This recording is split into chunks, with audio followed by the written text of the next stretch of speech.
It's another trigger point, guys. Another week, another game, another moment to find out what the team is made of. Last week was a big deal, and I treated it as such just because I needed to see some signs from this team that they could beat other good teams. And they did that, and I was very impressed, but this game is even bigger. It's obviously not just for the win, but it's for the tiebreaker. And you win this game, and then you put yourselves in a position where all you have to do is take care of business, beat three bad teams down the stretch, and then the last game against Arizona may or may not even mean anything, and you're probably going to get in at that point. You lose this game, and now you're scoreboard watching, and you hope the Packers win the division, and you hope the Vikings keep losing, or maybe you're hoping the Vikings win the division and the Packers keep losing. You hope the Falcons keep losing, although they seem to be doing that themselves these last few weeks. And it just, everything becomes very complicated. So this is probably the most important game we're going to play for the rest of the season. And I was feeling pretty good about this one. So before I get into this game, because that may have changed a little bit, but this week has been hampered a little bit by a myriad of news about injuries on both sides. So I'll talk about that from both angles.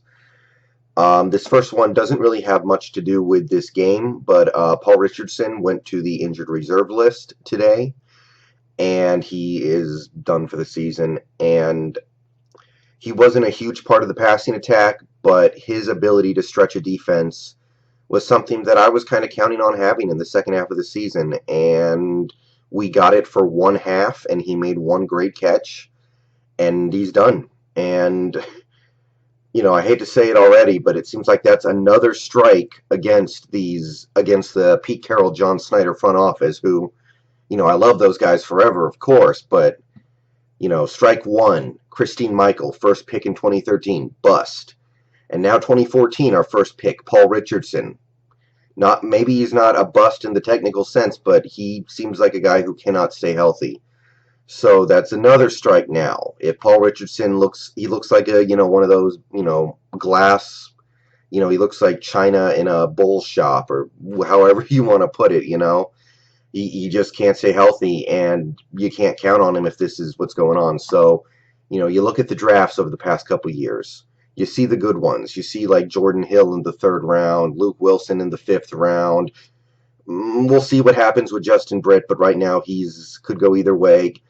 Kevin Pierre-Louis in the 4th round, and of course this year with Frank Clark, Tyler Lockett, and undrafted Thomas Rawls. But the last few years, there have been a lot of strikes against this front office. Christine Michael, Chris Harper, I don't even think he ever made the team. Jesse Williams, we'll see what Jesse Williams ends up being. Kevin Norwood traded for a 7th round pick after one season, basically. That's how bad he was. And guys like Terry Poole, drafted in the 4th round, can't even make the roster their first season. And now Paul Richardson. It's yet another strike against the front office, not hitting the right player. I mean, we could have had Allen Robinson instead of Paul Richardson. We could have had Shaq Mason instead of Terry Poole. And I know every front office in the league misses on picks, but the last few drafts have been spotty. And there's another one to the list. But Paul Richardson on injured reserve, and we are very thin on the defensive line this week. Jordan Hill is out. Demarcus Dobbs is out, and Demarcus Dobbs, he's mostly just a body, but he's a pretty good body, and, we had to call somebody up from the practice squad to replace him, A.J. Francis. So, however little you think of Demarcus Dobbs, and I don't think much of Demarcus Dobbs, he's better than a dude you had to call up off the practice squad. And other than that, obviously, Marshawn Lynch is still out. Marcus Burley could go either way. And, when I look at this game, now talking about this game, I see a game that could be pretty low scoring.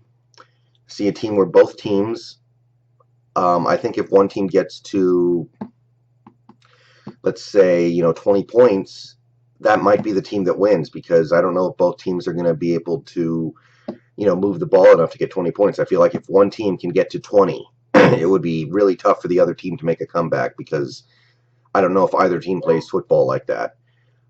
And I think both defenses are pretty solid. So the good news for us is that our defensive line is hurting, so is theirs. Linval Joseph, he's out. He's been one of the best defensive linemen in the league this year, one of the cornerstones of their run defense, one of the cornerstones of their really good defense. He's out. So Thomas Rawls, run. Force force things to be, force the safeties up into the box, and then you can try some stuff down the field, because, I'm telling you, I don't care what happened in the fourth quarter of the Pittsburgh game. Slinging the ball around just got that much harder.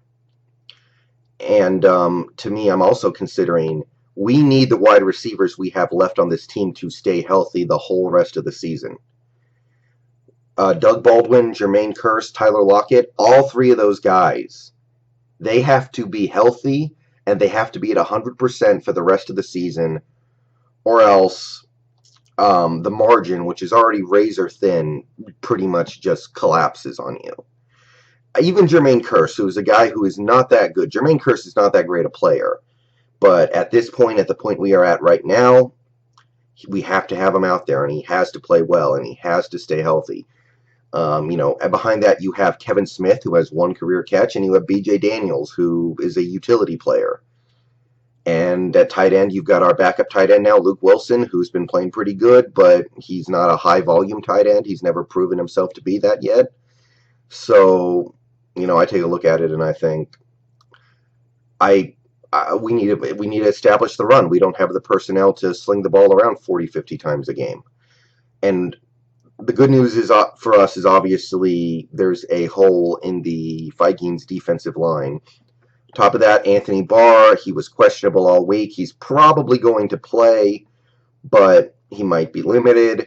Harrison Smith, one of their best players, one of the best safeties in football, limited in practice. He'll play, I'm sure, but he might not be 100%. And his backup is actually been already ruled out. So they have their own problems on defense. We have our problems with injuries, but so do they. They're not going to feel bad for us, So run the ball, run the ball, run the ball. Don't get behind the sticks. Don't commit first down penalties. Don't get off time.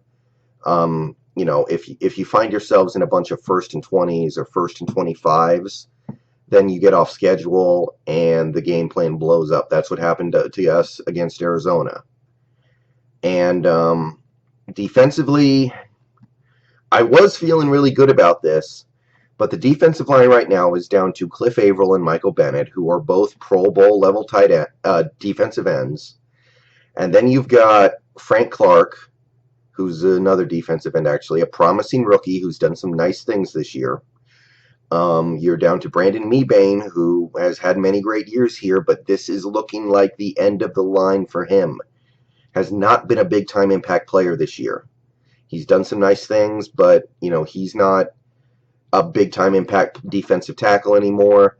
And then you've got the new guy, A.J. Francis, who knows what you're going to get out of him. And you might see some action out of Cassius Marsh. You're going to see more of Michael Bennett moving to defensive tackle. Maybe even Frank Clark moving to defensive tackle. Right now, it's just a little bit of a mess on that defensive line. And for a Vikings team that runs the ball very well and, going up against a running back like Adrian Peterson, who has really found his stroke over the past few weeks, that's not what you want to see. So the guys that we have are going to have to be very creative to slow down Adrian Peterson, because, the Vikings passing attack, I like Teddy Bridgewater, but he's not there yet. He's not one of these sophomore phenoms who, first year, second year, they're already lighting up the league, like what Russell Wilson did and what Andrew Luck did. And, even a guy like a Ryan Tannehill, who started from day one and was putting up pretty good numbers from the jump. Bridgewater's not like that. Bridgewater is still trying to pick up some nuances in the NFL game, and I think he'll be good eventually, but he's not there yet. And that should be somebody that this defense can take advantage of if we actually force him into situations where he needs to pass. Um, they've got one really good rookie receiver, Stephon Diggs. He has been a monster over the past 2 months, ever since basically they started playing him. And, there's some advanced stats that aren't nearly as nice to him, but he's putting up good numbers. But, that's a situation where if the game gets a little murky, you can just say, you can tell Sherman to just follow Diggs around. And then once you get to that point, you've got Mike Wallace, who's seen better days. You've got Kyle Rudolph, who's a pretty decent tight end. And it'll be a good chance for our team to show that we're starting to figure out the tight end thing a little bit with the addition of Deshaun Snead to the starting lineup at left cornerback.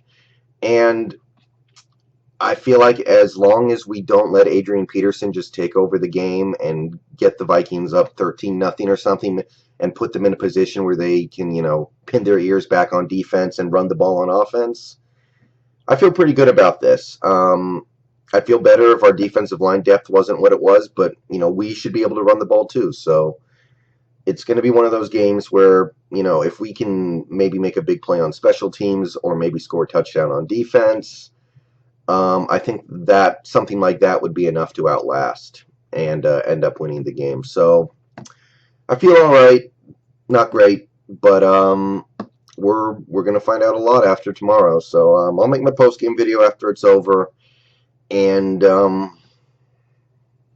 we're about to find out.